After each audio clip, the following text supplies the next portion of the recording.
ጨፍሮ እንደሆነ ምስጋና ነው ከመጣው አቃለው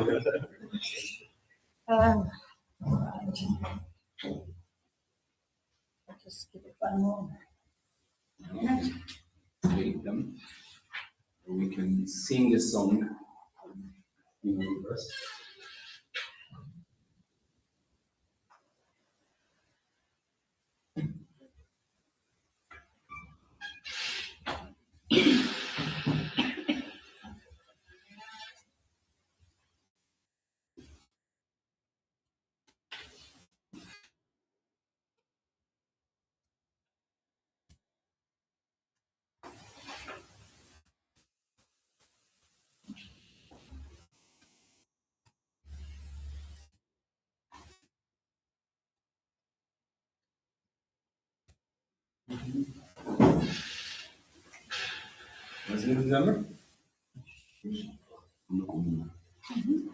We're singing this song. Oh, great. Yeah, no, it's straight up so good in Tezam.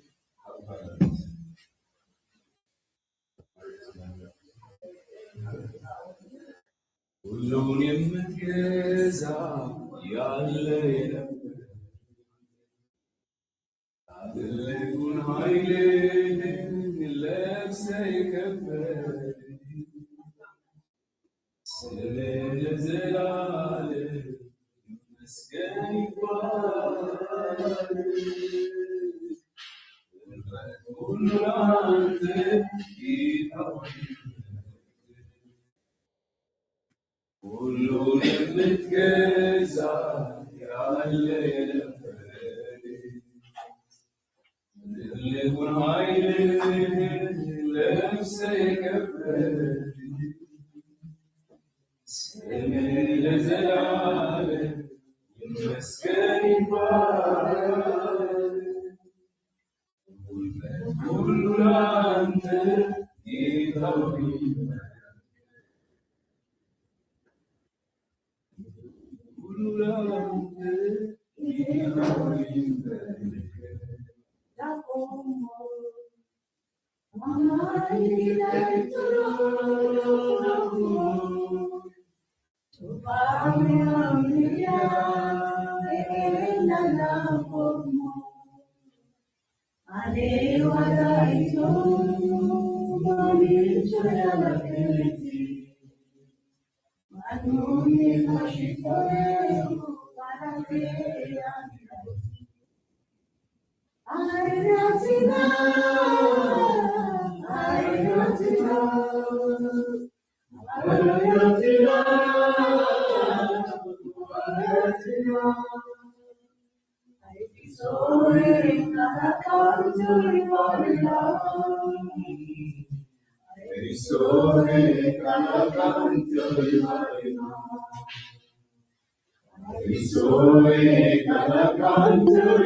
እየጀመረናለን በዚህ ዳዴ በምንልበት ኢየሱስ ግን ያንተ አብሮት ያንተ ብርሃን በላያችን ላይ ይብራ። ለሁሉ እናመሰግናለን ጌታ በኢየሱስ አሜን። Amen. That was lovely.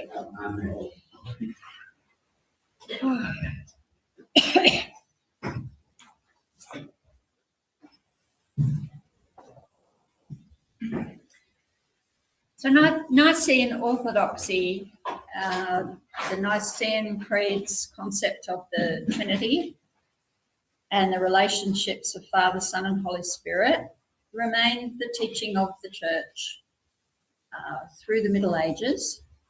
የኒቂያ ጉባኤ የሚሆን እንዲሁም ደግሞ ስለ እግዚአብሔር አብ ስለ እግዚአብሔር ወልድ የተደረጉ አስተምሮች በሙሉ በመካከለኛው ዘመን የቀጠሉ አስተምሮች ናቸው። ቤተክርስቲያን እንደዛ ስታምን ደግሞ ስታስተምር ቆይታለች ማለት ነው። But challenges to it began to arise from the 16th century. ነገር ግን ተግዳሮቶች የመጡት በ16ኛው መቶ ክፍለ ዘመን ጀምሮ ተግዳሮቶች መምጣት ጀምረዋል። The reformers believed that everybody should be able to read the Bible for themselves. ታድሶውያኑ ሲከራከሩ የነበሩበት ዋናው ሐሳብ ሰዎች ሁሉ በሙሉ በራሳቸው ቋንቋ መጽሐፍ ቅዱስን ማንበብና መረዳት አለባቸው ይላሉ። That the Bible should be available in everyday languages, not just Latin. በላቲን ብቻ ሳይሆን በእያንዳንዱ ሰው በሚናገረው ቋንቋ መጽሐፍ ቅዱስ መተርጎም አለበት ይላሉ። The different Protestant churches still obviously provided a great deal of guidance about doctrine. They provided much guidance about doctrine. አስተምሮቶችን በሚመለከት እንዲሁም የወንጌላውያን አማኞችን ለህዝቡ መመሪያ በመስጠትና በማስተማር ለመጠበቅ ይሞክራሉ። And the different Protestant churches had confessions of faith, which are like creeds. አንዳንዶቹም የወንጌላውያን አማኞች ደግሞ የራሳቸው የሆነ የእምነት አቋም መግለጫ አላቸው አስተምሮቶቻቸውን የሚጠብቁበት ማለት ነው። So the Lutheran Church had the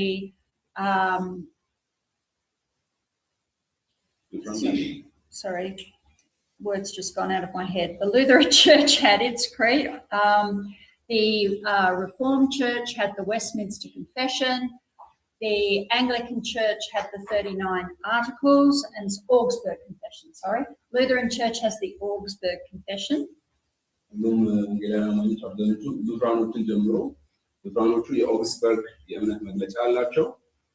እንዲሁም ደግሞ እነዚህ ሪፎርምድ የሚባሉት ቃል ይወጥ ያሉት ቸርቾች ደግሞ የዌስት ሚኒስተር ኮንፌሽን የሚባል አላቸው። የዌስት ሚኒስተር መግለጫ የሚባለውና ደንዎች ወደ 39 Articles of the Church of England. የኢንግላንድ ቤተክርስቲያን እንኳን ኢትዮጵያ ታዋቂ አይደለችም።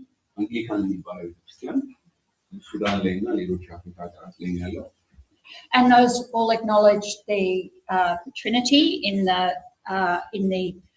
the form of the Nicene Creed that we've been looking at. እነዚህ በሙሉ ስላሴን በኒቂያ ላይ እንደተገለጸው አይነት እሱን ይቀበላል በክሪዱ ላይ ማለት ነው። But when the Bible is freely available and people are expected to read it and to think about it for themselves, that comes with the necessary risk of people coming up with new interpretations.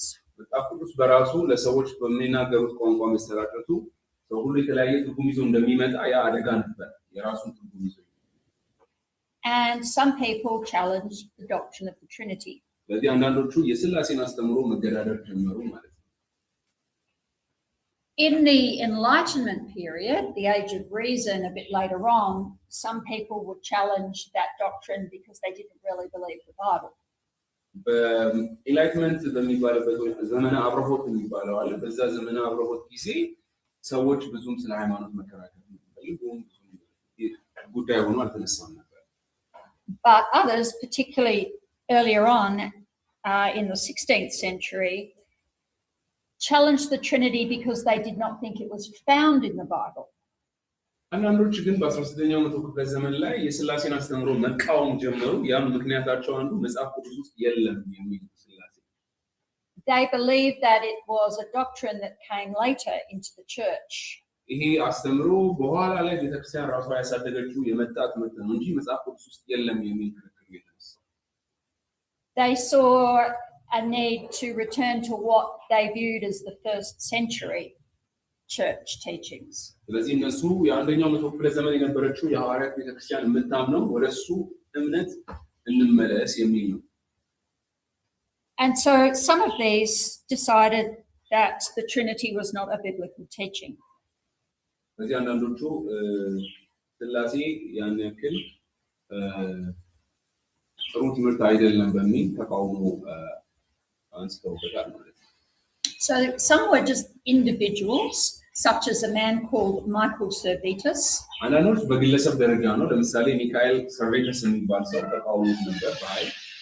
A few Anabaptists, but not most Anabaptists. አንዳንዶቹ ዳግም አጥማቂያን አናባፕቲስት የሚባሉት የሚሰሩ ማለት ነው። ግን እነሱ ሁሉም ሳይሆኑ የተወሰኑ ዳግም አጥማቂዎች ይቃወሙ ነበር የሥላሴን ትምህርት። A group called the Polish Brethren, who are also called Socinians. የፖላንድ ወንድሞች የሚባል ህብረት አለ። ያም የሶሲኒያንስ የሚባሉ ናቸው። እነሱም ሥላሴ የለም ብለው ተቃውመዋል።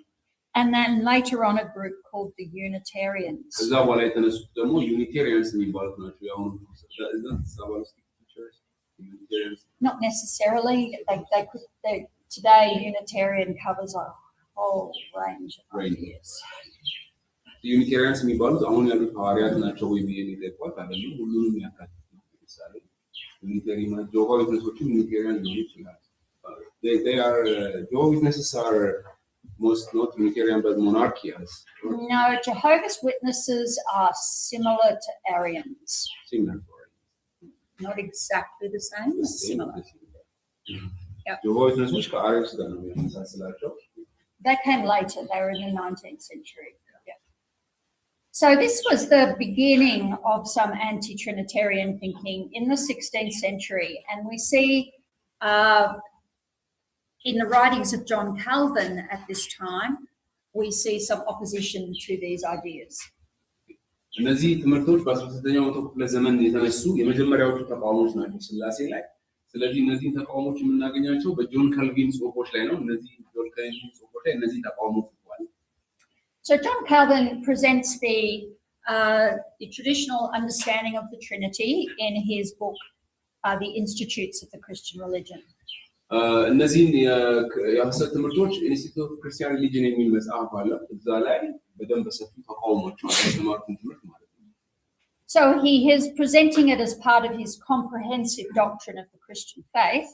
በዚህ መጽሐፉ ላይ በሚችለው አቅም ሁሉ ሁሉም የክርስትና አስተምሮች በሙሉ ሊዳስሰው መጽሐፉ ላይ But he's also specifically arguing against some of these anti-Trinitarian ideas. በእንደዚሁም ደግሞ እነዚህ የሥላሴ ተቃዋሚዎችንም አንስቶ በደንብ አድርጎ የተከራከረበት ቦታ ነው። So Calvin says that we must know God and we can know God as he's revealed himself. ካልቪን ምን ይላል? እግዚአብሔር ራሱን በገለጠበት መንገድ እርሱን ማወቅ አለብን ወይም እሱን ማወቅ እንችላለን። እንዲሁም ራሳችንንም ማወቅ እንችላለን ወይ ማለት ነው።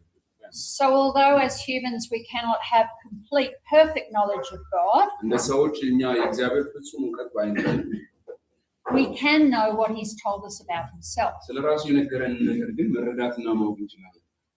And as well as knowing God, it is really important that we know ourselves. ስለዚህ እግዚአብሔርን በማወቅ ውስጥ ደግሞ ራሳችንን ማወቅ አንዱ አስፈላጊ ነገር ነው።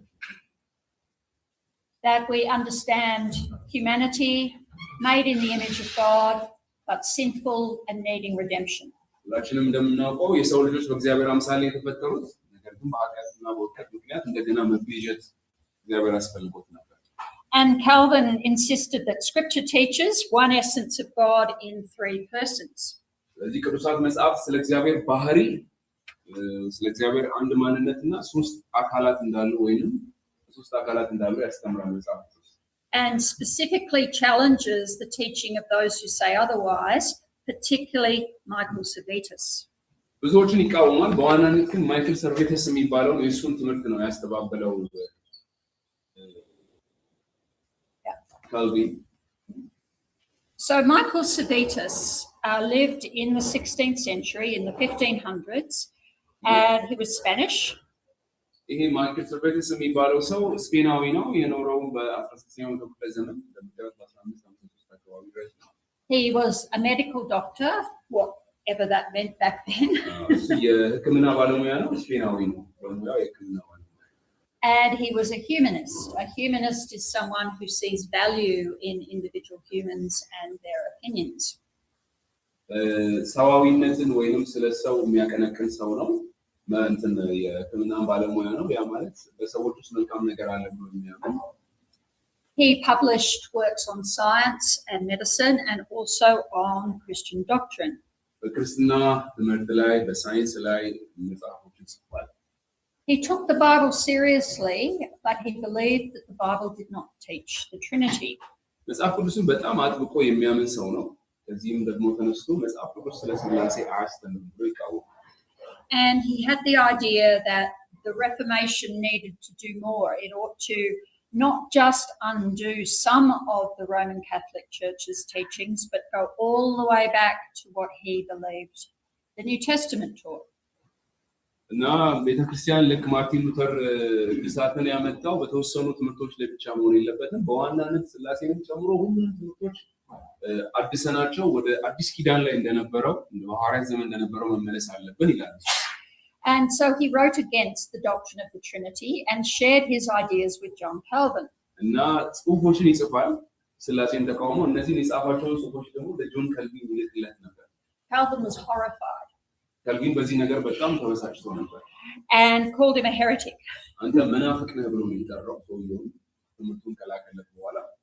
And as Servetus's writings were spread, because by this stage the printing press had been developed, so የዚህ ሰው ጽሑፎች ብዙ ተሰራጭተው ነበር። ምክንያቱም እሱ ጽሑፍ በጀመረበት ሰዓት እነዚህ የህትመት መሳሪያዎች እየመጡ ነበር። ስለዚህ ጽሑፎች በቀላሉ ይሰራጫሉ።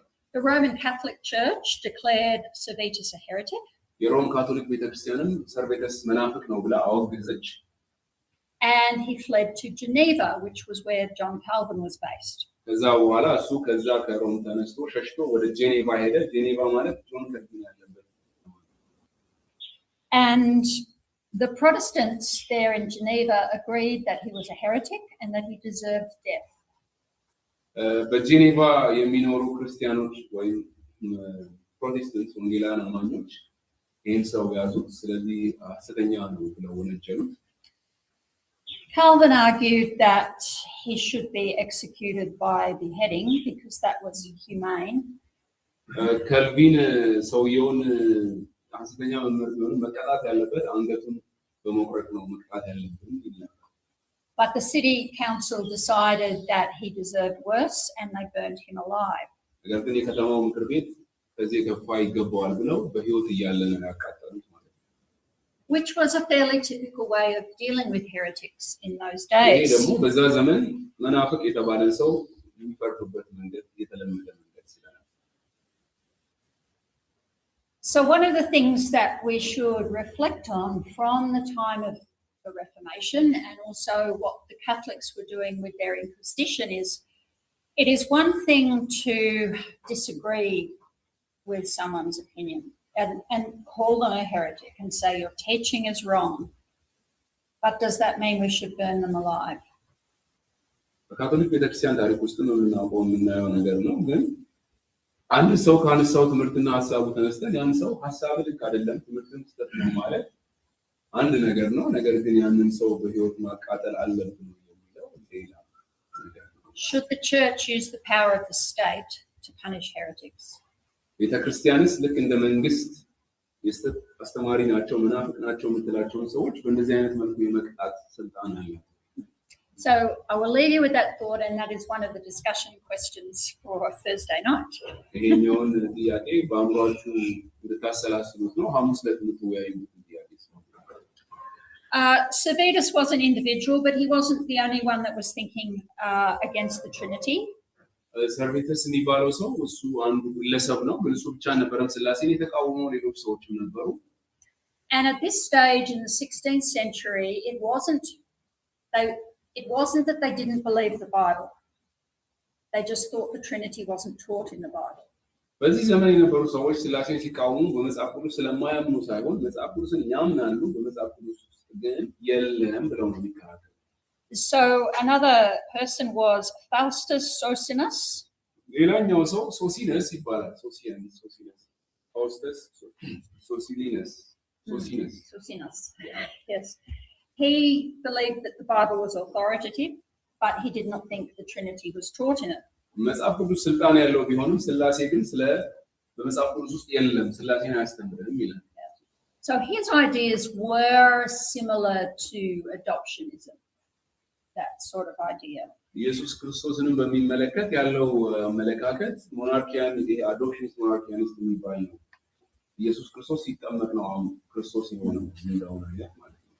So he founded a movement that were called the Polish Brethren because it was in Poland, and they're also called Socinian, and they had their own catechism, their own statement of faith, which they published in 1605.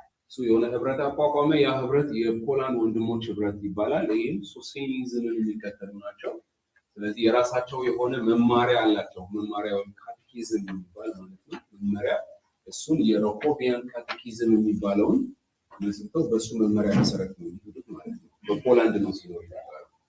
So these ideas were spreading through Europe, and they were challenged, and anti-Trinitarians were persecuted by both Protestant and Catholic churches.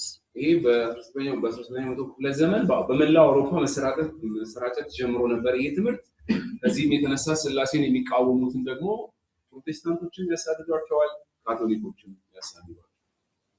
Then a little later on in the 17th century, we have John Biddle. ከዛ በኋላ የምናገኘው ጆን ቢድል የሚባል ሰው ነው። እሱም መጽሐፍ ቅዱስ ውስጥ ስላሴ የለም ብሎ የተቃወመው።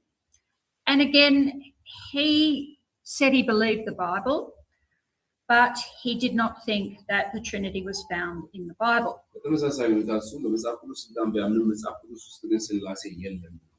He's called the father of English Unitarianism. የእንግሊዞች ዩኒታሪዝም አባት በመባል ነው የሚታወቀው።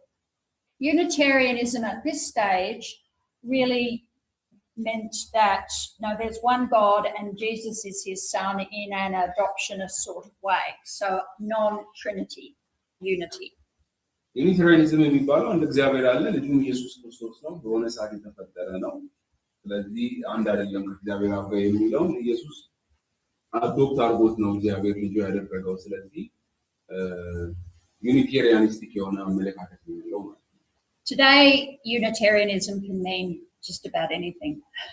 ዩኒታሪያኒዝም የሚባለው ሃይማኖት ምንም ሊሆን ይችላል። አሁን ብዙዎች ናቸው። It doesn't necessarily involve the Bible or a God that we would recognize as the Christian God. ዩኒታሪያኒዝም የሚባለው እምነት አሁን በዚህ ሰዓት መጽሐፍ ቅዱሳዊም ላይሆን ይችላል። መጽሐፍ ቅዱስን የማይቀበሉ ሰዎች አንድ አምላክ አለ ብለው የሚያምኑ ይችላሉ። So there's quite a spectrum, and there are Unitarians that take the Bible seriously and consider themselves Christians, but they don't believe in the Trinity. So if you ever encounter a Unitarian, you really need to find out exactly what that person believes. ዩኒታሪያን የሆኑ ሰዎች ከገጠሟችሁ ምን እንደሚያምኑ በደንብ ማወቅ አለባችሁ መጀመሪያ። ምክንያቱም በመጽሐፍ ቅዱስ በመሰረቱ የሚያምኑ ከሆነ የተነሱበትን መነሻ ሀሳብ እንትን ብላችሁ ማግኘት እንድትችሉ ማለት ነው።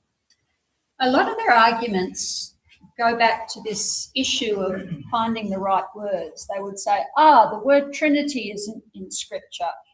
Scripture doesn't say that God is one substance or essence in three persons. That language is not there. በዋናነት በመሰረቱ የሚከራከሩት ክርክሮቹ የቃላት ክርክር ነው። ቃሉ ስላሴ የሚለው ቃል ራሱ መጽሐፍ ቅዱስ ውስጥ የለም ነው አንደኛ ክርክራቸው። ሁለተኛው ነገር ደግሞ አንድ አካል ሶስት አካላትና አንድ ማንነት ያለው የሚለው ማስተምሮ ቃሉ ራሱ እነዚህ ቃላቶች የሉም መጽሐፍ ቅዱስ ውስጥ የሚሉ They're saying these are philosophical words. እነዚህ የፍልስፍና ቃላቶች ናቸው ወደ ክርስትና ውስጥ የመጡ። Now, they have a point in that, yes, those words are not found in the Bible. ልክ ናቸው እነዚህ ቃሎች በመጽሐፍ ቅዱስ ውስጥ የሉም። And we should pretend that they are. አሉም ብለን መከራከር የለብንም። But remember the diagram we went through. What Scripture does tell us is that there is one God, that the Father, Son, and Holy Spirit are each divine and equal in divinity. ለዚህ ማወቅ ያለብን ቅድም በምስሉ ላይ እንዳየነው እግዚአብሔር አንድ ነው የሚለው የሚያስተምረን የመጽሐፍ ቅዱስ ክፍል የቱ ነው የሚለው ማወቅ ያለብን። እግዚአብሔር አንድ ነው እና እንዲሁም ደግሞ እግዚአብሔር አብ፣ እግዚአብሔር ወልድ፣ እግዚአብሔር መንፈስ ቅዱስ በመለኮት እኩል ናቸው የሚለውን ሐሳብ የሚያስተምረን የመጽሐፍ ቅዱስ ክፍል የትኛው ነው የሚለውን መጀመሪያ መረዳት አለብን ማለት ነው። ሶስቱንም ጫፍ ነው በደንብ አድርገን የምንነካው። So if you hold to those truths, you will come up with the doctrine of the Trinity. ስለዚህ እነዚህ ሶስት መሰረታዊ እውነቶች ከመጽሐፍ ቅዱስ ጠቅሳችሁ ስታብራሩ እግዚአብሔር አንድ እግዚአብሔር ነው ያለው እና እግዚአብሔር አብ፣ እግዚአብሔር ወልድ፣ እግዚአብሔር መንፈስ ቅዱስ የሚባሉ ሶስት አካላት አሉ። እነዚህ እግዚአብሔር አብ፣ እግዚአብሔር ወልድ፣ እግዚአብሔር መንፈስ ቅዱስ ደግሞ በመለኮትነት እኩል ናቸው እርስ በርሳቸው ካላችሁ ይህን ከመጽሐፍ ቅዱስ አንስታችሁ እያንዳንዱ ስታብራሩ ኦልሬዲ ስላሴን እያብራራችሁ ነው ማለት ነው። Even if you decide to use different words that aren't shared with philosophy. ፍልስፍና እንኳን የሌለበትን ቃል እንጠቀም ብላችሁ ሌላ ቃል የምትጠቀሙ ዋናው አስተምሮ ነው። ሶስት አካላት አሉ በአንድነት የሚኖሩ እኩል አምላካዊ ባህሪ ያላቸው። As the Cappadocians and Augustine argued, it's not about the words, it's about the ideas, the concepts. ቅድም የቀጵዶቅያ አባቶችም ይሁኑ ኦገስቲን እንደተከራከረው ዋናው ነገር የቃላቱ ክርክር አይደለም። ቃላቱ ሳይሆኑ ዋናው መረዳት ያለብን ሐሳቡን ከተረዳን በኋላ ነው በቃሉ የሚመጣው። Whereas these early Unitarians tended to just focus on the words and say, not in the Bible, not in the Bible, and not see that broader picture. በዛን ጊዜም የነበሩ ዩኒቴሪያንስ የነበሩ ተከራካሪዎች በቃ የቃል እዚህ መጽሐፍ ቅዱስ ውስጥ የለም ቃሉ የለም እያሉ የተከራከሩ አጠቃላዩን ምስል መመልከት አልቻሉም ነበር። So the early Trinitarians in the 1600s, 1700s, they were trying to uphold the Bible. Later anti-Trinitarians didn't really regard the Bible as authoritative. So the deists, for example, were not Trinitarian. እነዚህ የስላሴን አስተምሮ ይቃወሙ የነበሩት እነዚህ መጀመሪያ አካባቢ የነበሩት መጽሐፍ ቅዱስን የሚቀበሉ ነበሩ። በኋላ ላይ ደግሞ መጽሐፍ ቅዱስን የማይቀበሉ ሰዎች መጥተዋል። ለምሳሌ ዴይስትስ የሚባሉ ዴይዝምን ስናወራ እግዚአብሔር ፈጥሮ ሩቅ ያለው መጽሐፍ ቅዱስን አይቀበሉ። So there are two types of anti-Trinitarians. ሁለት አይነት የስላሴ ተቃዋሚዎች አሉ። Rational anti-Trinitarians just don't believe the Bible. አመክንዮአዊ የሚባሉ የስላሴ ተቃዋሚዎች በመጽሐፍ ቅዱስ አያምኑም፣ በምክንያት ነው የሚያምኑት። ስለዚህ እነሱ በመጽሐፍ ቅዱስ አያምኑም። Biblical anti-Trinitarians believe the Bible but do not think it teaches the Trinity. ስለዚህ ሁለተኞቹ ደግሞ በመጽሐፍ ቅዱስ የሚያምኑ ናቸው። አንደኞቹ በምክንያት ነው የሚያምኑት። ስላሴ የሚለው አስተምሮ ራሱ ምክንያት ነው ሪዝን ማናረጋው ነው የሚሉት። አመክንዮአዊ አይደለም። አንድ ነገር እንዴት ሶስት ይሆናል፣ ሶስት ነገር እንዴት አንድ ይሆናል የሚል ምክንያታዊ ማብራሪያ ብቻ ነው የሚያቀርቡት። እነዚህ በመጽሐፍ ቅዱስ የሚያምኑት ደግሞ መጽሐፍ ቅዱስ ላይ የለም ብለው ነው የሚከራከሩት ማለት ነው። So it's really important to find out where someone is coming from. What's the starting point? Are we going to talk Bible or are they not interested in the Bible?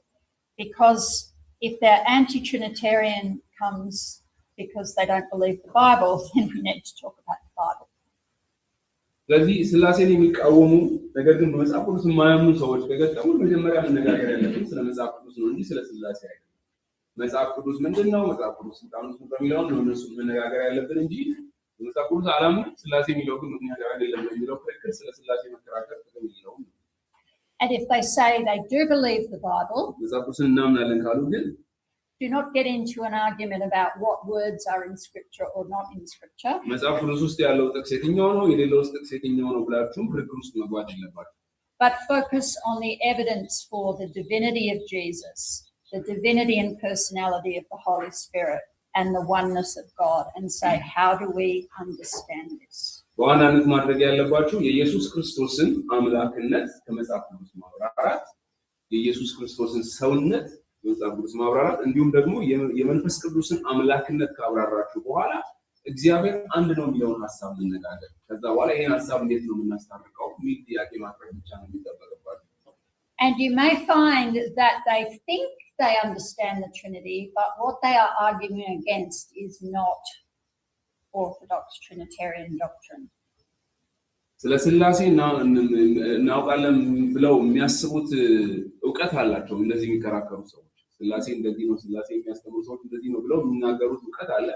ግን ያ ትክክለኛው አስተምሮ አይደለም። ስለ ስላሴ እናውቃለን የሚሉት እናንተ ስላሴ ብላችሁ ታስተምሩት እንዲህ ነው የሚሉት ነገር ትክክል አይደለም። ልክ ነብዩ መሐመድ ስህተት እንደሚለው ማለት ነው።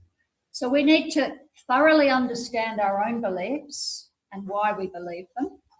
ስለዚህ የምናምነውን ነገር በደንብ መረዳት አለብን። ለምንም እንደምናምነው ደግሞ መረዳት አለብን። We need to understand common ways that the Trinity has been misunderstood. የስላሴ ማስተምሮ ደግሞ በስህተት የተረዱባቸውን ተመሳሳይ ስህተቶችንም እንትን ማድረግ አለብን፣ ማወቅ አለብን። And listen carefully to what the person is saying so that we can correctly understand and challenge their beliefs. የሚያምኑትን እምነት በደንብ መገዳደር ከፈለጋችሁ ሰውየው የሚናገረውን ነገር በደንብ አዳምጡና ስሙ። የተነሳበትን መነሻ ሐሳብ ለምን ነው? Yeah. And do not burn them alive. በሕይወት እያሉ ግን አታቃጥሏቸው። And then in the 19th century, there were many, many new sects, very much coming from the Enlightenment idea. This is when the Jehovah's Witnesses and the Mormons, Christadelphians, Seventh-day Adventists, all sorts of different groups began. በ19ኛው መቶ ክፍለ ዘመን ሌሎች አዳዲስ የሆኑ አጀንዳዎች መነሳት ጀመሩ። አብዛኞቹ ደግሞ ወደ ቀደመው ክርስትና መመለስ አለብን የሚል ሐሳብ ይዘው ነው የተነሱት። ከነዚህ ውስጥም የይሖዋ ምስክሮች፣ የሰባተኛ ቀን አድቬንቲስትና የሞርሞን እምነቶች ተጠቃሽ ናቸው። All right, any questions on this topic before we move on to topic 5? ወደ ምዕራፍ 5 ከመግባታችን በፊት አሁን ባነሳናቸው ሐሳቦች ላይ ጥያቄ ካላችሁ አሁን ማንሳት ትችላላችሁ።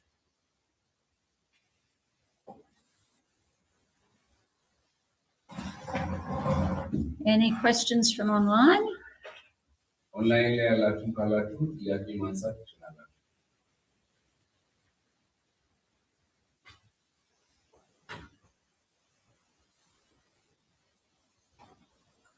ጥያቄ ያለ አይመስለኝም።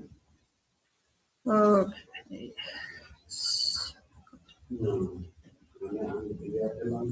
እሺ አሁን በ19ኛው መቶ ክፍለ ዘመን ከተነሱ መካከል አንዱ የይሖዋ ምስክሮች እና ሰባተኛ ቀን አድቬንቲስትና ሞርሞንስ የሚባሉ ናቸው። እነዚያ ሶስቱም አሁን በኢትዮጵያ ውስጥ እየተንቀሳቀሱ ያሉ ሰባተኛ ቀን አድቬንቲስት እንደውም እዚህ በከተማችን ራሱ አሁን ቀለል ብሎ ያለ ዴኖሚኔሽን ነው። ስለዚህ ሀሳባቸው ወደ ቀድሞ ክርስትና እንመለስ የሚል ኮንሰፕት ሳይሆን እነሱ አሁን ራሳቸውን እንደ ዋናነት ትክክለኛውን ትራክ ይዘው የሚሄዱ እነሱ ብቻ እንደሆኑና ሌላው እንግዲህ ስህተት እየሰራ እንደሆነ የሚናገሩ ሰዎች ናቸው። ሌላው ሁሉም አሁን በእነሱ እይታ ትክክለኛ መስመር ይዘው መጽሐፍ ቅዱስ በሚያዘው እየሄደ እንዳልሆነ ነው የሚናገሩትና ይሄኛው ዛሬም ቢሆን በዓለምም ባለንበትም አካባቢ ተጽዕኖ እየፈጠሩ እየሄዱ ያሉበት ሁኔታ ነው እና ያለው ያኔ ብቻ ሳይሆን ተጽዕኖ ዛሬም አለ ባለንበት በዚህ ስለዚህ በዋናነት እነዚህን አሁን ከመጽሐፍ ቅዱስ ጋር ስናስተያይ እነሱ ናቸው ትክክል ወይስ አሁን እኛ ነን ትክክል የሚለው ነገር እሷ የምትለው ነገር He's asking for those sects that were in 19th century, like the Jehovah's Witnesses and Seventh-day Adventist Church and whatnot.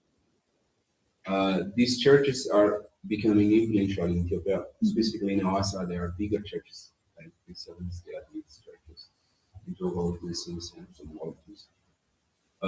We face them every day. We know them, and then they are living with us. And they say we are the true church, and we are in the right track. But you are not really the Christians, the real Christians. We are the real Christians. So how can we give them a response on their argument? Yeah, that's a great question. And it would be nice to have a lot of time to talk about that. I can direct you to some resources, is probably the best answer. ጥሩ የሚባሉ የማጣቀሻ መጽሐፍትን ልነግራችሁ እችላለሁ ከነዚህ ምክሮች ጋር በተያያዙ ማለት ነው። Each of these groups thinks that they have gone right back to the New Testament and that they have pure New Testament teaching, and that the church soon after the New Testament went astray. እነዚህ ቤተክርስቲያናት የሚያምኑት ምንድነው? እኛ ወደ ትክክለኛው ከመሰረቱ ወደ ነበረው የክርስቶስ ቤተክርስቲያን ሐዋርያት ሥራ ላይ ወደ ነበረችው ተመልሰናል። ከዛ በኋላ ከሐዋርያት ሥራ በኋላ የመጣችው ቤተክርስቲያን የተበላሸችና የተከፋፈለች ናት ብለው ነው የሚያምኑት። And in some things they are right. The church did go astray in some doctrines. በአንዳንድ አስተምሮች ቤተክርስቲያን ወደ ስህተት ውስጥ ገብታለች። ልክ ናቸው። Yeah. We will be talking about this idea of forgiveness through baptism and how that led to penance and how that led to a particular view of the sacraments and a particular view of grace that the reformers identified as wrong. አሁን ወደ በኋላ ላይ እንመለከታቸዋለን። የኃጢአት ስርየትን በሚመለከት ቤተክርስቲያን ስታስተምር የነበረው ሌላ ፔንስ ወደሚባል ስርዓት ወይም ደግሞ ቤተክርስቲያን የሚደረገው ከፍታት በኋላ ደግሞ ጸጋን የሚያዩበት መንገድ እየራቁ ሲመጡ ነው። አዳሾችም ማርቲን ሉተርን ተነስተው ቤተክርስቲያን አዲስ ያስፈልጋል። So often they will say that all of the church teachings went astray from the Bible. እነሱ ብዙ ጊዜ የሚናገሩት ምንድነው? ሙሉ ለሙሉ ቤተክርስቲያን ታሪክ ውስጥ የነበሩ ሁሉም አስተምሮች ከቤተክርስቲያን መጽሐፍ ቅዱስ የራቁ ናቸው ነው የሚሉት። So we might agree with them. I hope we agree with them that it is not good to worship Mary. በአንዳንድ ጉዳዮች ልንስማማ እንችላለን። ለምሳሌ ማርያምን በማምለክ ጉዳይ ላይ ማርያምን ማምለክ የለብንም የሚለው ልንስማማ እንችላለን። Which is one way the church went astray. ይሄ አንዱ ቤተክርስቲያን የተሳሳተችበት ስለሆነ ማለት ነው። But that doesn't mean we cannot see the Trinity in the Bible. ይሄ ማለት ግን ስላሴን በሚመለከት ስላሴ መጽሐፍ ቅዱስ ውስጥ የለም ለማለት አያስኬድም። And this class is a class in the history of doctrine, so we're not going to go through the biblical proofs for the Trinity. That is for a systematic theology class. አሁን እኛ እዚህ ስንማር ስለ ስላሴ መጽሐፍ ቅዱሳዊ ማስረጃ ምንድነው እያልን አልተነተንም ማለት ነው። ያ ይሄ ትምህርቱ ያስተምሮ ታሪክ ስለሆነ ነው። ነገር ግን ይሄ ስላሴ የሚለው እያንዳንዱ ጥቅስ እየጠቀሳችሁ መከራከሪያ ነጥቦችን የምታነሱት የስልታዊ ነገረ መለኮት ስፋት ነው። ስልታዊ ነገረ መለኮት ላይ ማለት ነው።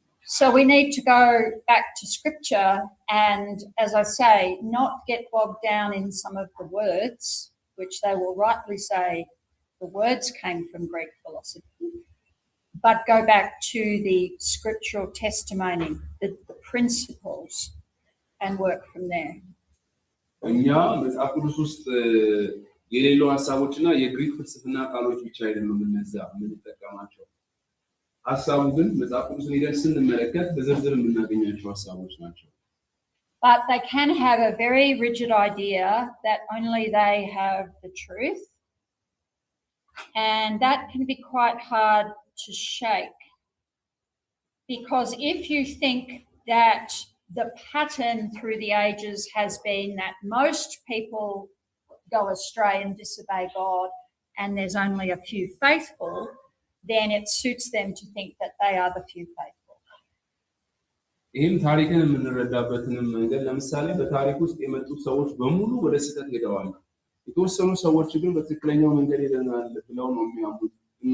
እነዛ በትክክለኛው መንገድ የሄዱት ደግሞ እኛንን ብለው ነው የሚናገሩት። But you will find that they are just as restricted to their founders' view of the Bible. እነሱም ብዙ ጊዜ የሚያተኩሩት የእነሱ የእምነት መስራቾች የሆኑ ሰዎችን ለመጽሐፍ ቅዱስ ያላቸውን እይታ ላይ ነው የሚያተኩሩት። As they accuse other Christians of being too restricted to the early creeds. እነሱም የነዚህ እምነት መስራቾች የነበሩት ሰዎች አንዱ የሚያተኩሩበት ነገር ምንድነው? ቤተክርስቲያን የተመሰረተችው በእነዚህ እምነት መግለጫ ላይ ነው እንጂ በመጽሐፍ ቅዱስ ላይ አይደለም ብለው። That is a very broad answer, and that is all we can really have time for in this class. በዚህ ክላስ ላይ ላነሳ የምችለው እነሱ የተነሱበትን መንገድና ከታሪክ ያላቸውን ግንኙነት ነው እንጂ በዋናነት አስተምሯቸውን በሚመለከት እያንዳንዱን የነገረ መለኮት ማንሳት አለብን ነው። ሳይሆን መስመር ነው የሚያምነው ድነትን በሚመለከት የኃጢአት ይቅርታን፣ ጥምቀትን፣ ሥላሴን፣ ነገረ ክርስቶስ እያንዳንዱ ነው የሚተነትነው። ስለዚህ ያ ደግሞ ረጅም ጊዜ ነው የሚወስደው። የጆቫዊትነስ የሚሆን አድቬንቲስቶች ግን እነሱ የሚያምኑበትን እምነት የተነሱበት መነሻ ሀሳብ ምንድን ነው የሚለውን ነው እኔ ላወራ የምችለው እንጂ የአስተምሮቱን ገብቶ ከመጽሐፍ ቅዱስ እየጠቀስን በቃ እዚህ ጋር ልክ ናቸው ስንት ናቸው ብለን አመት ነው አይበቃም። ለማውራት እንደዛ ነው። I will pass on some references to Mesganu, and he can think it will be helpful to share. እነዚህን ቤተ እምነቶች በሚመለከት መጽሐፍ እሰጣችኋለሁ። እሱን ምስጋና ነው። Any other questions? ሌላ ጥያቄ አለ? Okay. So we have followed through the thinking of the church on the doctrine of God from the early days of the 2nd century, through the time of the creeds and councils, Middle Ages, and then into the modern period. We are now going to go back to the 2nd century for our next topic and follow through the doctrine of Christ, the person of Christ. እስካሁን በመጣንበት የእግዚአብሔር አምላክ የሥላሴን አስተምሮ በሚመለከት እግዚአብሔር በሚመለከት መጀመሪያው ክፍለ ዘመን ተነስተን እስከ 19ኛው ክፍለ ዘመን ድረስ የኢትዮጵያ ጉባኤ ሁሉንም እያየን ነው የተነተነው። ስለዚህ እንደዚህ በተመሳሳይ መልኩ ደግሞ አሁን የምናየው ነገረ ክርስቶስ ወይንም የኢየሱስ ክርስቶስን አስተምሮ በሚመለከት መጀመሪያው ክፍለ ዘመን ጀምረን ደግሞ እንደዚህ 20ኛው ክፍለ ዘመን እንላለን ማለት ነው። So we'll look at what theologians were writing about the two natures of Christ, how Christ can be divine and human, before Nicaea. ከኒቂያ ጉባኤ በፊት ደግሞ ስለ ኢየሱስ ክርስቶስ የነበሩ አመለካከቶች በተለይ አምላክነቱና ሰውነቱ እንዴት አብረው በአንድነት ይኖራሉ የሚለውን በሚመለከት የተጻፉ ጽሑፎችን እናያለን። And then two important perspectives on this after Nicaea. ከኒቂያ በኋላም የነበሩ ደግሞ ሁለት መሰረታዊ የነገረ መለኮት አመለካከቶችን እናያለን። And how they were settled at the Council of Chalcedon. ከዛም በኋላ ደግሞ እነዚህ ጉዳዮች በኬልቄዶን ጉባኤ ላይ ደግሞ እንዴት እንደተፈቱ የኬልቄዶንን ጉባኤ እናያለን። And who agreed with that and who disagreed. ይህንን ደግሞ ማነው የተቃወመው ማንስ ነው የተስማማው የሚለውን ሀሳብ በሰፊው እንመለከታለን ማለት ነው። So I'm going to use the whiteboard for a moment. Apologies to the people online, but Mesganu can help hopefully describe what I'm doing. አሁን ቦርድ ላይ ተጠቀምነው ኦንላይን ያላችሁ እኔ አብራራላችኋለሁ እዛ ላይ የምትለው። So let's think about Jesus being divine and being human. I don't know if I can show that. Yeah, I can move this computer. All right. Yeah. ምናልባት ቦርዱ ይታያችሁ ከሆነ Let's try and draw what that looks like. So I'm going to use blue for divine nature and red for ቦርዱ አይታይም። Okay.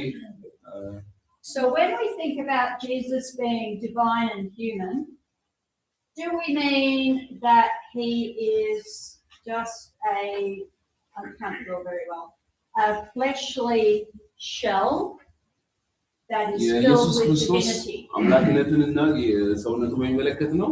ሰማያዊ ከለሩ አምላክነቱን ነው ብላችሁ አስቡ። ቀዩ ከለር ደግሞ ሰውነቱን ነው። ስለዚህ ምን ማለት ነው? ኢየሱስ ክርስቶስ በሚባል ስጋ ውስጥ የሆነ መለኮት ነው ያለው።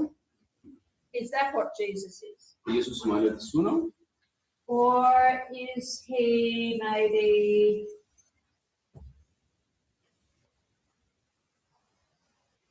half flesh and half divine? ወይስ ደግሞ ግማሽ ጎኑ መለኮት ነው፣ ግማሽ ጎኑ ደግሞ ሰው ነው? Is that what he is? ይሄ ነው ኢየሱስ ሰው ነው አምላክ ነው ስንል? Or is he somehow a divine person and a human person sort of in together?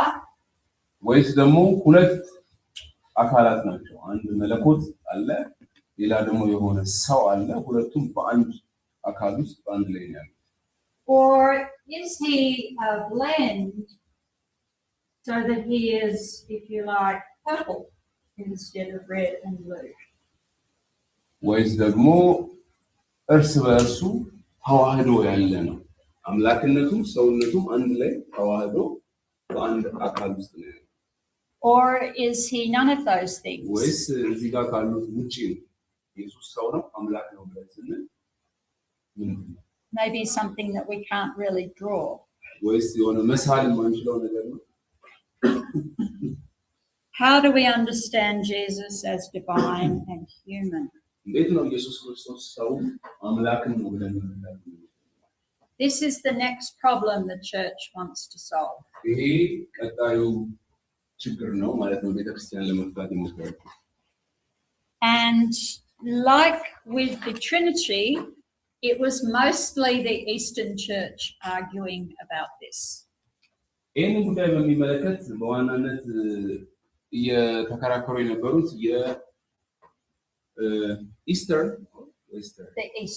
የምስራቁ ቤተክርስቲያን ነው። ምስራቁ ማለት የኢትዮጵያ ኦርቶዶክስ ጨምሯል ማለት እዚህ ላይ በጣም Okay, so that's what we'll be coming to. እነዚህን ሀሳቦች ነው የምናነሳው የኢየሱስን አምላክነት ነው። So the Arian controversy prompted the church to really try and find the right words to explain the Trinity. And then once everybody was reasonably happy with that, then this was the next issue. ቤተክርስቲያን የሥላሴን አስተምሮ በሚመለከት የአርዮስ ውዝግብ ሲነሳ ይሄንን ችግር ለመፍታት ጉባኤዎችን አካሂዳ ብዙ ጥረቶች፣ ክርክሮች ተደርገው ሁሉም ወደሚስማማበትና ወደሚደሰትበት መደምደሚያ ላይ ከደረሱ በኋላ ሌላ ችግር የገጠማቸው የኢየሱስ ክርስቶስ አምላክነትና ሰውነት የሚለው ሐሳብ። Firstly, about the divine and human natures of Christ, and then after they got that fairly sorted out, they argued about the divine and human wills of Christ. በመጀመሪያ ደረጃ የኢየሱስ ክርስቶስን አምላክነትና ሰውነት ላይ የነበረውን ውዝግብ ነው ለመፍታት ሞከሩት። እዚህ ጋር ሰው እንደሳለችው ማለት ነው አምላክ ነው ሰው ነው ስንለው ምን ማለት ነው የሚለው እሱ የተወሰነ ከፈቱ በኋላ የኢየሱስ መለኮታዊ ፈቃድ ወይም አምላካዊ ፈቃድና ሰዋዊ ፈቃድ የሚለው ውዝግብ ነው ለመፍታት ሞከሩት። And there were two main ideas about how the divine and human natures were combined in Christ. በዋናነት ሁለት አመለካከቶች ነው ያሉት የኢየሱስ ክርስቶስ አምላክነትና ሰውነት በአንድ ላይ እንዴት ነው የሚኖሩት ለሚለው ማለት ነው። The idea of the Alexandrian theologians. የመጀመሪያው የእስክንድሪያ የሥነ መለኮት ተማሪዎች አመለካከት ነው። And the ideas of the Antiochene from Antioch theologians. ሌሎቹ ደግሞ የአንጾኪያ ትምህርት ቤት ያሉ የሥነ መለኮት መምህራን አመለካከት ነው። ይሄም የአንጾኪያ አመለካከት ነው። So just as there were different ideas, different drawings, different words to think about the problem of how God can be one and also three, we have the same sort of thinking, puzzling, questioning about how Christ can be both divine and human. ቅድም ባለፈው እንዳየነው ኢየሱስን ብቻ ሳይሆን ሥላሴንም በሚመለከት እንዴት አምላክ አንድም ሰው አንድም ሶስትም ይሆናል የሚለውን ለማብራራት ብዙ ምሳሌዎችን ሞክረናል። ግን ደግሞ ኢየሱስ እንዴት በትክክል አምላክም ሰውም ሊሆን ይችላል ለሚለው ብዙ ማብራሪያዎችና ሐሳቦች ተነስተዋል። So against Arianism, most in the church now understood that the Word of the Son of God existed eternally with the Father. ከአሪዮስ በተቃራኒ ብዙዎቹ እዚህ ላይ በክርስቶስ ኢየሱስ ልጅነትን በሚመለከት ኢየሱስ ከዘላለም ልጅ ነው በሚለው ላይ ሁሉም ይስማማሉ። And that, as we read in the creed, this divine Son took on flesh and became human.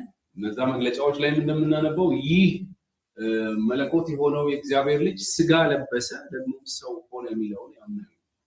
How real was his humanity? How complete was his humanity? የሱ ሰውነቱ ታዲያ ምን ያክል እውነተኛ ነው? ምን ያክልስ ሙሉ ነው? ኢየሱስ ሰው ነው። How were the divine and human combined so they do not lose their divinity and humanity and maybe become something completely different? እንዴትስ ነው ደግሞ አምላክነቱና ሰውነቱ እርስ በርሳቸው ሳይዋሃዱ አንዱ ሌላውን ሳይቀይረው በአንድነት ኖረው ደግሞ የተለየ ነገር ሊፈጥሩ የሚችሉት እንዴት ነው? This may seem like a very theoretical discussion. ይህ በጣም ሐሳባዊ ክርክር ሊመስል ይችላል። But it relates to how he saves us. ይሄ ነገር ግን ከድነታችን ጋር ቀጥታ የሚገናኝ ነው። እንዴት ነው የሚያድነን ከሚለው ጋር ይገናኛል። Can anyone other than God truly save us? ከእግዚአብሔር ውጪ እኛን በእውነት ሊያድነን የሚችል አካል አለ? Can Christ save us if he's not fully human? እንዲሁም ደግሞ ኢየሱስ ክርስቶስ ፍጹም ሰው ካልሆነ ሊያድነን ይችላል ነው የሚለውን ጥያቄ ያስነሳል። So we think of verses like in Hebrews, he had to be made like us in all things except for sin. ዕብራውያን ላይ እንደሚናገር በነገር ሁሉ ወንድሞቹን ሊመስል ተገባው ኃጢአት በስተቀር እንደሚል ስለዚህ ፍጹም ሰው ካልሆነ ኢየሱስ ሊያድነን አይችልም። He had to take on human flesh or human nature in order to destroy sin in the human nature that sin normally reigns. ኃጢአት በነገሰበት ሰዋዊ ተፈጥሮ ላይ ሰው ሆኖ መጥቶ የሰውን ስጋ ለብሶ ነው ኃጢአትን ማሸነፍና የሰውን ልጆች ነፃ ማውጣት የሚችለው። So if we get this wrong, it means we don't understand salvation. እዚህ ነገር ላይ ከተሳሳታችሁ ደህንነታችሁ ላይ ተሳስታችኋል ማለት ነው ወይም ደህንነት የሚለው ሐሳብ ላይ ተሳስታችኋል። And perhaps we end up thinking that Christ is just somebody we imitate. ኢየሱስ ክርስቶስን የሆነ ልንከተለው የምንችለው ታዋቂ ሰው ብቻ ሆኖ የሚቀረው ሰው ምን ብቻ ነው። And if that's the case, how can we have assurance? Because none of us can perfectly imitate him. ስለዚህ እንደዚህ ከሆነ ደግሞ እንዴት ነው ሁላችንስ ልንድን የምንችለው? ምንስ ዋስትና ይኖረናል? ምክንያቱም በፍጹም ኢየሱስን መስለን እሱን ልንከተለው የምንችለው እንዴት ነው? So this is the journey we will follow this afternoon. በዚህ ከሰዓት የምንመለከተው ይሄንን ነገረ ክርስቶስ ይሆናል ማለት ነው። I will start with Tertullian. በተርቱሊያን ጀምራለሁ። In the early 3rd century. በ207 ዓመተ ምህረት ገደማ የነበረ ሰው ነው። So remember, at this time in the 2nd and 3rd centuries, we had those dualist ideas that there is this transcendent realm up here of perfect spiritual beings, and down here we have the world of matter. Okay, that idea came from Plato. ይሄ በሁለተኛው መቶ ክፍለ ዘመን ባለፈው አንስተን ካስታወሳችሁት ይሄ ሁለትዮሽ የሚባል አመለካከት አለ። ሰማያዊ የሚባል መንፈሳዊ ዓለም አለ፣ ንጹህ ነው።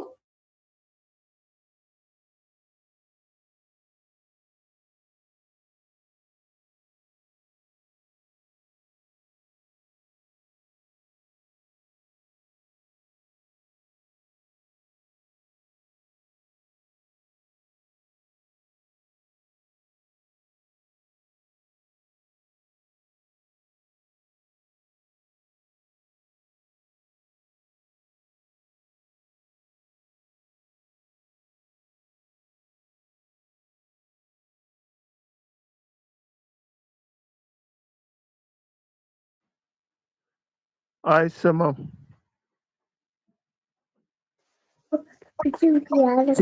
ድምፅ የለም። ምስጋናው ተቋርጧል። አይሰማም። ድምፅ የለም።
አይሰማም አይሰማም።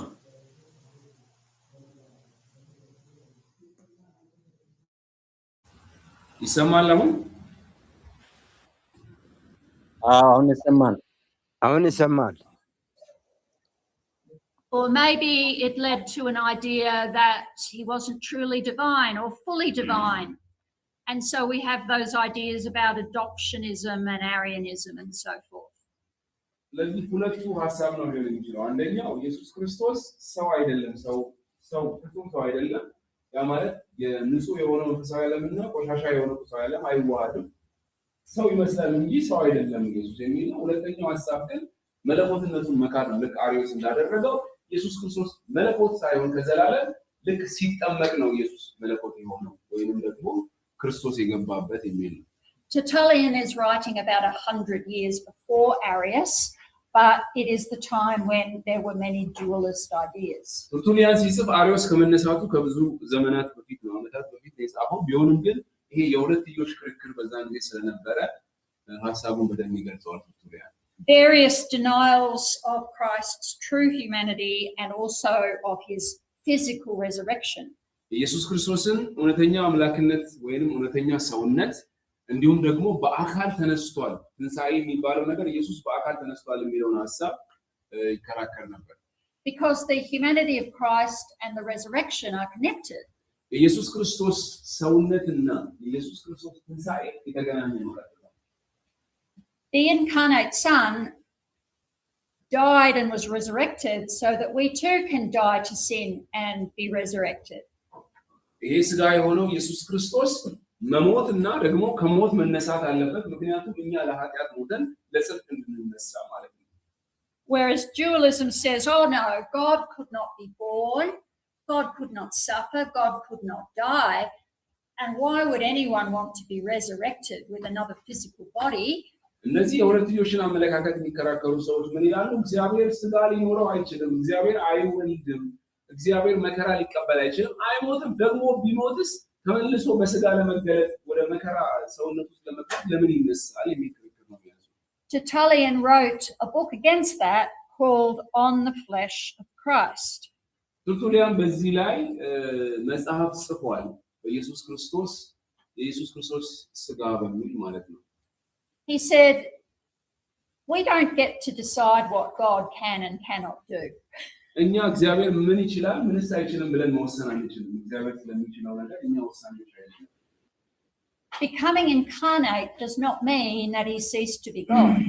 ሥጋ መሆን ማለት አምላክ መሆንን ማቆም ማለት አይደለም። The Son was not contaminated or harmed by becoming human. ሰው በመሆኑም ደግሞ ልጁ ኢየሱስ ክርስቶስ አልተበከለም ወይንም ደግሞ አልተበረዘም። Becoming human did not degrade him and make him dirty. ሰው መሆኑ ብቻ ኢየሱስ ክርስቶስን እንደሆነ ቆሻሻ ነገር አያስቆጥረውም ወይንም ደግሞ ከእንትን አያሳንሰው። Instead, him becoming human elevated humanity.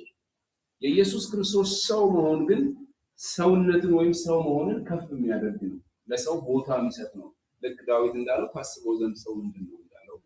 Just like when Jesus touched a leper, Jesus did not become unclean, the leper became clean. ልክ ኢየሱስ ክርስቶስ ያንን ለምጻም ሰው ሲነካው ለምጽ ያለበትን ሰው ሲነካ ሰው ይረክሳል አይደል? ኢየሱስ ግን ሲነካው አልረከሰም። ሰውየው ግን ተቀደሰ ወይንም ከለምጹ ነጻ ማለት ነው። So we should not think that God could not or would not become human. ስለዚህ እኛ እግዚአብሔር ወይም አምላክ ሰው ሊሆን አይችልም ብለን መከራከር የለብንም። Because if Christ did not take on our flesh, then it undermines the whole of salvation.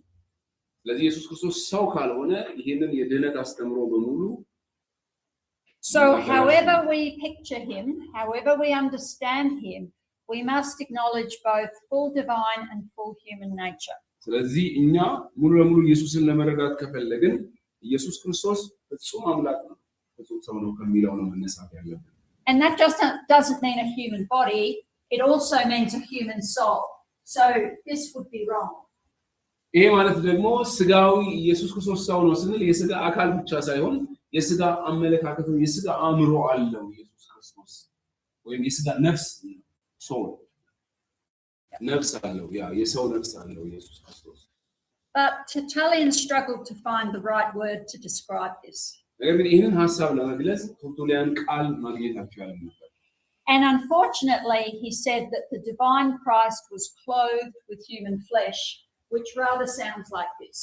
እና የተጠቀመው ቃል መለኮታዊው ክርስቶስ በሰው ስጋ ተጎናጽፏል ወይም የሰው ስጋ ለብሷል የሚል ነው። ይሄ ደግሞ መጀመሪያ ላይ ሰው አይሳለችው ቀዩ ስጋ አለ ከዛ በውስጡ መለኮት መጥቶ ገብቷል የሚል ምስል ነው የሚሰጠው። But although Tertullian says that the divine Son was clothed in flesh, it is clear from his arguments that he did consider the word to have become truly human with a human soul. ቱርቱሊያን ምናልባት ተጎናጸፈ እና ስጋ የሚሉትን ለበሰ የሚለውኛ ብዙ ጊዜ እንላለን። ስጋ ኢየሱስ ስጋ ለበሰ እና ለበሰ የሚለውን ሐሳብ የተደጋገመ ቃሉን ቢጠቀምም እሱ ካደረጋቸው ውይይቶችና አርጊመንቶች ወይም ክርክሮች የምትረዱት ምንድነው? ኢየሱስ ክርስቶስ ፍጹም ሰው እንደሆነ እንደሚያምን ትክክለኛ ሰው ነው የሚለውን ያምናል ቱርቱሊያን። And in the 4th century, so long after Tertullian, Gregory of Nazianzus, who was one of the Cappadocian fathers, he said famously, that which is not assumed, that which is not taken on, is not saved. ከሱ በኋላ የተነሳው የናዚያንዙ ጎርጎሪዮስ ነው። ጎርጎሪዮስ ማለት በቀደም ስለ መንፈስ ቅዱስ ካስተማሩ የቀዶቅያ አባቶች ውስጥ አንዱ ነው እና እሱ ምን ብሎ ነው የተነሳው? ይሄ ያልተነሳ ወይም ያልተዋሃደው አልዳንም፣ ሰውነቱ አልዳንም እንትን ካላለ አንድ ላይ ካልተገናኘ ነው ብለው ከመለኮት። Yeah. So if Christ did not take on a human soul, then the human soul is not saved. And what's the point of that? ኢየሱስ ክርስቶስ የሰው ነፍስ ከሌለው የሰውን ነፍስ ማዳን አይችልም። ስለዚህ ድነትም አያስፈልግም ወይም ማዳን አይችልም ወደሚል ይወስደናል። So Tertullian clearly understood Christ as having two natures, divine and human. ቱርቱሊያን ሁለት ነገሮች ኢየሱስ ሁለት ማንነቶች እንዳሉት ተረድቷል። እሱም ሰብአዊ እና ደግሞ አምላካዊ ባህሪያት እንዳሉት። And the word he used for these two natures was substantia. እዚህ ጋርም ደግሞ መጥቶ የተጠቀመው ሰብስቴንሺያ የሚለውን ቃል ነው ቱርቱሊያን የተጠቀመው። So if we try and think of some sort of basic neutral words here, we could say that God as Trinity is three who's in one what? Okay, three persons in one substance. ለእግዚአብሔር ስናስብ ሶስት አካላት እና አንድ ማንነት። Whereas Christ is one who, one person with two whats. ኢየሱስ ክርስቶስ ግን ስናነሳ አንድ ማንነት